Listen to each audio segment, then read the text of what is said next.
Hello, friends. Welcome to the third installment of my animal abuse TikTok series. Oh my god. I really didn't expect this video. Every time I see an animal abuse TikTok, it catches me off guard. I'm like, oh, okay, that's definitely something. And then I save it because I'm like, you know what? Content. So, yeah, the first time I did it, it was the rabbit abuse ones, and I had to go down a rabbit hole and actually look for them. After I saw the first one, I was like, there can't be more of this, and then there was more of it. Then the second one was just like an amalgamation of videos I just scrolled and found. And this one's more of that as well, except for, some of these, like, after I saw the first fish nail, I did find a few others, because I was like, no one else is doing this, right? This is just a one-off thing, right? It wasn't, so let's just get in. Okay, so here they are. They're just doing their nails, honestly, living their life. Can't blame them for that. Doing your nails. You have fun. The biggest problem is this: they are putting a fish in their nails. And then so everyone's like, they didn't seal it, so clearly they're gonna let the fish out. Yeah, look, they let the fish out. Oh my god, it's still so bad. Like, the end result is pretty. You don't like that. It's pretty. You don't need the fish. And it would have been better if you just did that overall instead of, putting a fish through a bunch of toxic chemicals and all that just to get some views. Like, fish, you can't just put anything in a fish tank because a lot of, like, plastics and stuff like nail polish will leach into the water and, the fish will breathe that in and eventually die. Another thing is this bowl is too small. I'm going to give them the benefit of the doubt and say that this isn't their full-time enclosure. But, should I really? Like, if you're putting fish in your nails, should I really be giving you the benefit of the doubt? It's so strange. There's no point, really. Like, oh, you got 10 seconds of, like, a video, and this fish is now likely gonna have a shorter life and be in horrendous pain from breathing in toxic chemicals. Haha, fun, how fun. It's just great, wonderful. And then, so after that video, I was like, this has to be a one-off. No one else would do this. It was wrong. Someone else did, in fact, do this. This time it's with a glowfish. Glowfish in general are like, I feel like they're very badly kept because there's so much like tank decor for glowfish that I look at it and I can feel the toxins just by looking at it. And everyone's like, notice how she didn't seal the top? Obviously she didn't keep it in there. They're still breathing in the horrible chemicals from the nail polish. Glitter, like, there's glitter in there too. You know how sharp glitter is? It's just so stupid. You're stressing out an animal for no reason other than like 5 seconds of content. It would have been pretty if you had just done a fish tank theme with, like, maybe paint a fish on there or something. Much prettier than stressing and likely killing an animal. It's just, okay, now this is the third one. I was like, those two had to be it. They were not it. Every time I was like, oh my god, this is so strange. No one else would do this, though. Someone else did do it, in fact. So once again, they're doing their nails. No problem with that. You can do your nails. Doing nails is fun. They're putting glitter in, and then a fish. Once again, like, why? There's no point. It's the poor fish is breathing in the toxic chemicals from your nail polish. It's so stressful. Like, that is just such a stressful experience for this poor animal. I think people forget fish are living beings, but they are, and they deserve respect. And one thing, I got a comment on my last video where people were like, clearly these rabbits are being eaten. They're not pets, so why does it matter? And it matters because even if they are going to be eaten, they deserve respect. Like, I personally don't eat meat, but I don't really have too much of a problem with people who do, because for a lot of people that is a necessity. But I think when you start disrespecting and treating these animals like objects, even when you're gonna eat them, that's a problem. So, yeah. I just went on a little rant. Here's just some misinformation. Here's a pigeon raised by chickens. No, that's not true. That's a Moderna pigeon, I think. Don't quote me on that. It's just a fancy breed of pigeon. They look like that, you know. And then this video is so low quality, I literally cannot tell what's happening. So I'm just gonna assume it's maybe a different breed of duck. Like, cause that, it's just like I cannot see. And then this is a chicken who grew up around geese. That's fake. Also, this chicken is dead. It's like that's what happens when an egg either like breaks inside of them or it won't come out or whatever.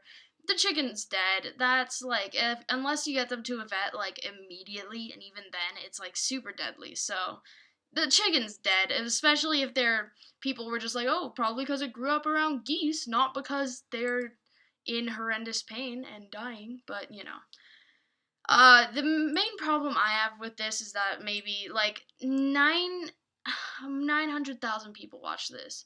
I'm sure that at least some of these people had chickens or have chickens, and they might see their chicken doing this and they'll think, ha, that's funny, it's just like that video, did you see some geese or something, you know, and disregard it when it's in fact something dangerous, you know.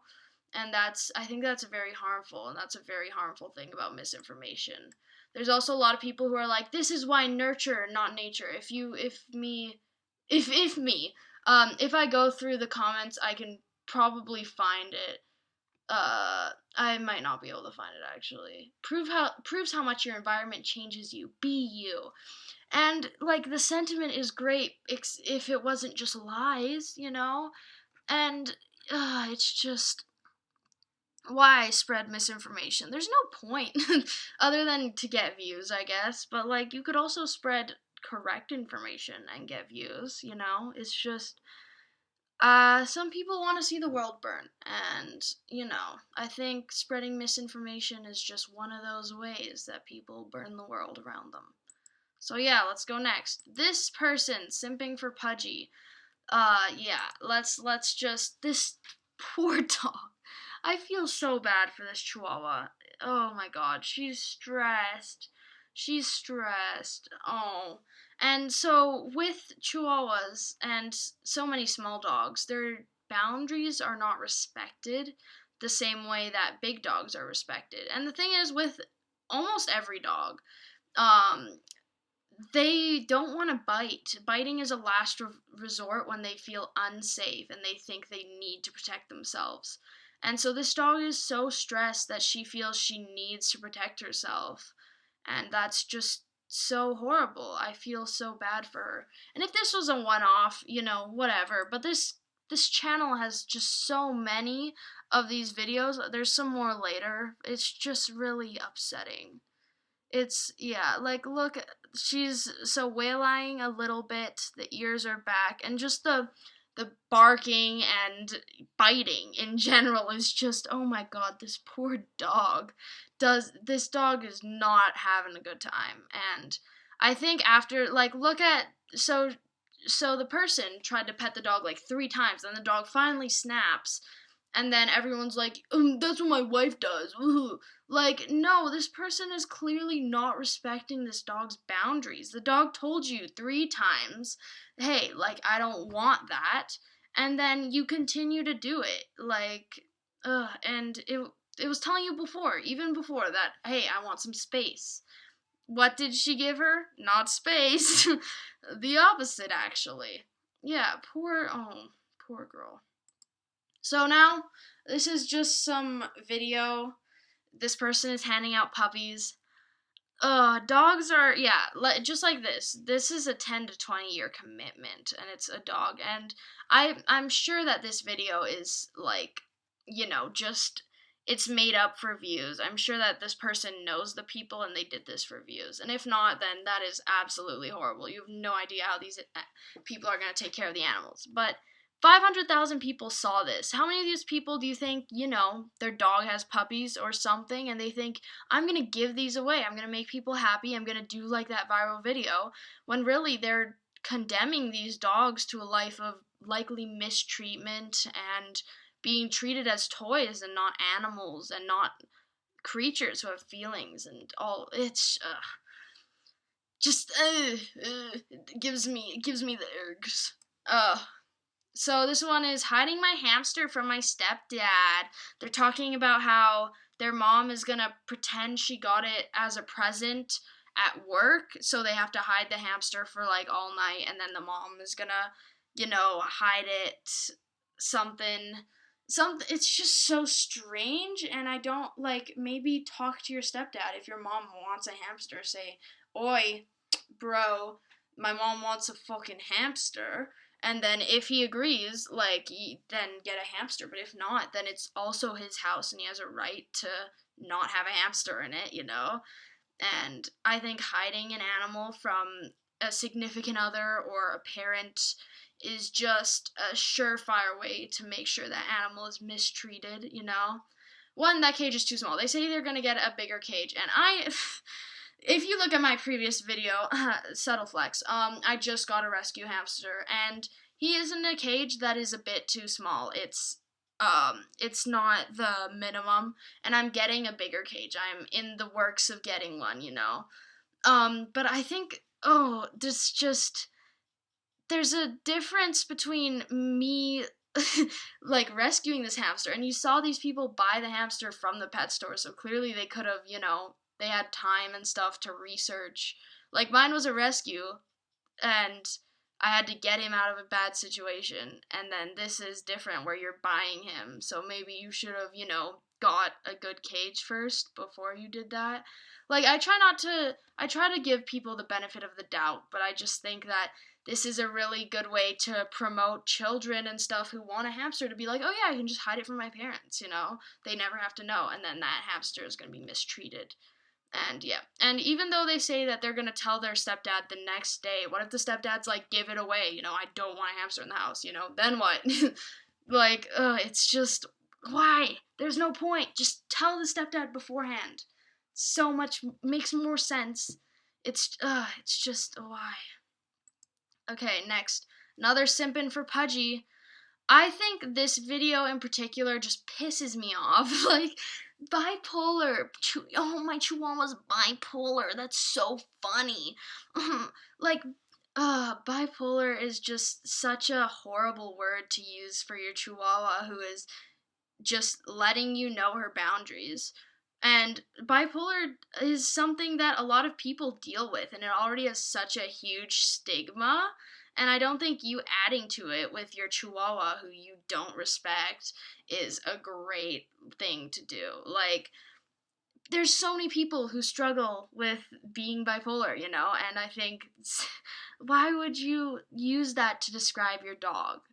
Like, if someone, it's just upsetting to me, especially as someone, I don't have bipolar, but I do have a few mental illnesses, and if someone was like, my chihuahua, and it has whatever, and it's like, just them being shitty to their chihuahua, it would piss me off.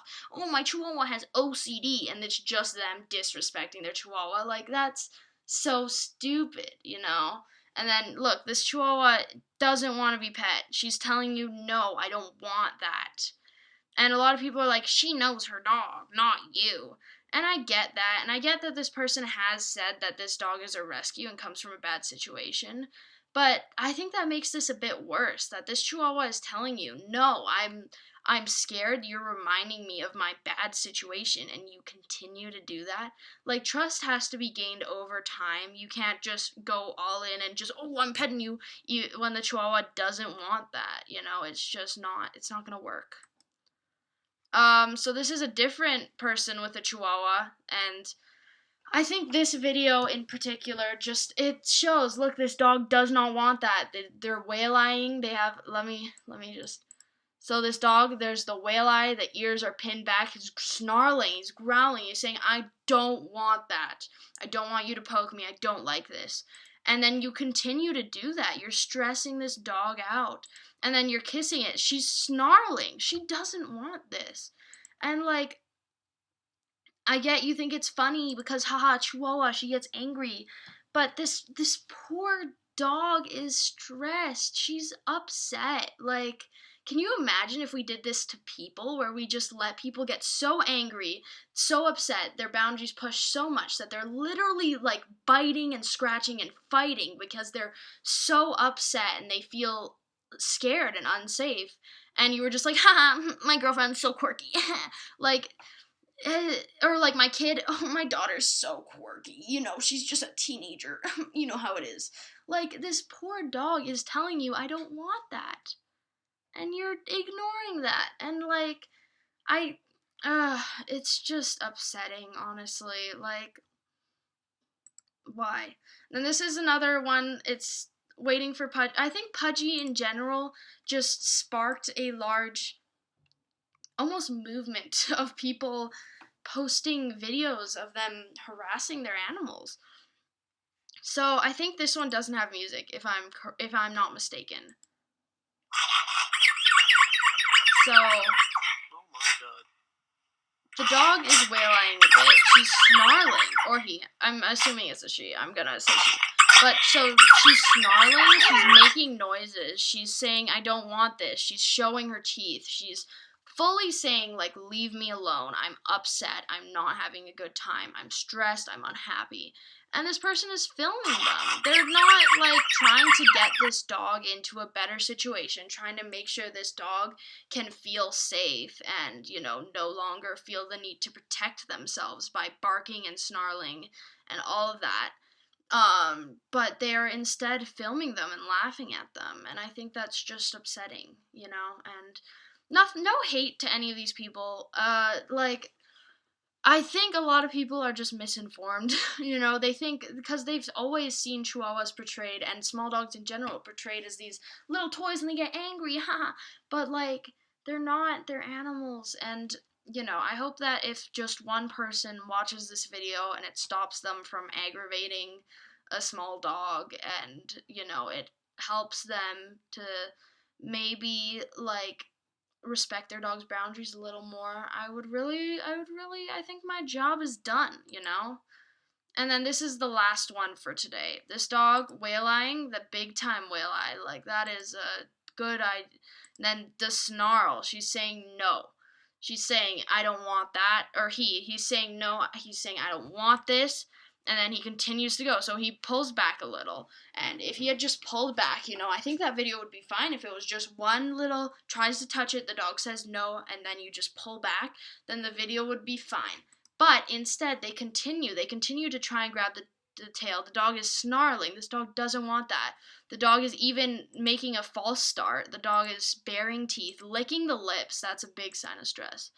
And they continue to do that until the dog feels the need to try and bite you, and you caused this. You caused your dog to feel so stressed and unsafe that it felt the need to protect itself. And I think that you have to treat it with respect, like, I think this video, if you want to see the warning signs in a dog, this is some great, like, the wail eye, the snarling, the ears are pinned back a little, they're not too much though, but look, snarling, there begins to bare the teeth, wail-eyeing, snarling, baring teeth, licking lips, that's stress. The tail is tucked for one, and then the licking of lips, snarling, baring teeth, wail-eyeing still, ears pinned, and then the dog is doing a false start there, it did that twice, like a false start, not actually biting, but trying to scare you off. It's trying to tell you, I don't want that, this is their last resort before biting. They're saying, just leave me alone or I will actually bite you. They're giving you that warning that I am going to bite you. And you do it again so that the dog literally is like, and the dog doesn't bite in this video, but I think if it went on for like 10 more minutes, or not 10 more seconds, the dog would have, because look at that dog, like, it's just so upset, and I think we should maybe, not be mean to our dogs, it's almost like you got this pet willingly, no one forced you, I assume, and even if they did, that's not the dog's fault. And yeah, maybe just be nice. Just be nice to your dog, If you wouldn't want someone to continually annoy you until you feel the need to snap, then don't do that to your dog, It's, why are small dogs so angry? Like, maybe because their boundaries are repeatedly ignored until they actually feel the need to defend themselves. It's just, no one would, if someone's like Labrador or Great Dane or Pit Bull was doing this, they'd be like, put it down! Oh my god, that dog is feral. But that's because with those dogs, people actually respect their boundaries for the most part. People are actually, they don't want to get bit. But for these dogs, because the biting doesn't hurt as much, they're like, haha, funny, haha, funny. Ugh, pisses me off. I got a comment on my rabbit abuse TikToks that if this makes me angry, I'm gonna have a hard life. I've been thinking about that for so long. I love the idea that the deciding factor about how easy your life will be is about how angry TikToks about animal abuse make you. If they don't make you angry, then are you in poverty? Are you homeless? Yeah, you have an easy life, sorry. But if they make you angry, you might be rich, you might be Jeff Bezos, but hard life, it's that is the deciding factor. That's what, when you do a test to see your like scale of how good your life is, they just show you a TikTok and they say like, how angry did this make you? And that's the whole thing. Your quality of life is completely based on how TikToks affect you. But like, I'm gonna click off this. I'm gonna go hug my hamster, and I'm not gonna care anymore. I'm angry for what, this 21 minutes of filming, and then that's it. I'm done. So yeah, that's it. That's the video. Thank you for watching. Subscribe. Leave a comment. Leave a thumbs up or a thumbs down if you want. That's your choice. It's freedom of speech, I guess. You can comment. Say if you hate me. I will delete it if you're not funny enough. If you want to give a hate comment, it has to be funny or else I'll delete it, because if it's not funny, there's like no point. So yeah, watch my previous video about my hamster. His name's Wybie, and he's super cute, and he's a rescue, and you can hear his full story there, so yeah. Thanks for watching, and goodbye.